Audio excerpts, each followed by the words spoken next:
থেকে পানি লেগে তো স্কুল কলেজের ছাত্রছাত্রী দিক দিয়ে দুই গ্রামের না? জি মানে এই দিক দিয়ে গাড়ি হলে তার না অনেক দেন না দেওয়ানচরের আংশিক এবং চরজলাব গ্রামের আংশিক মানুষ যে রাস্তাটি দিয়ে আমাদের উপজেলা সদরের রাস্তায় উঠতে হয় ওই রাস্তাটির বেহাল দশা। খোঁজ নিয়ে জানা গেছে দেওয়ানচরের কতিপয় কিছু মানুষ রাস্তার জন্য এই কাজের বাধা হয়ে দাঁড়িয়েছে। তারা না দিচ্ছে একটুকু হাত জমি, না দিচ্ছে কাজের সুযোগ।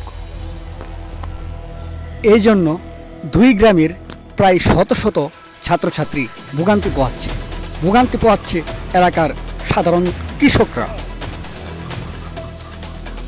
এই জন্য এক মগের মূল্যক মানবাধিকারের খেলা।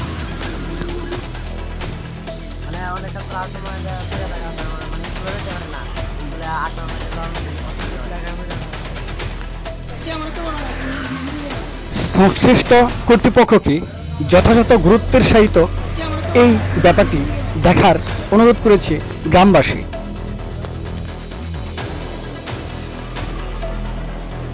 ওমর সাকাফি, চেতনা 24 নিউজ, বাংলাদেশ।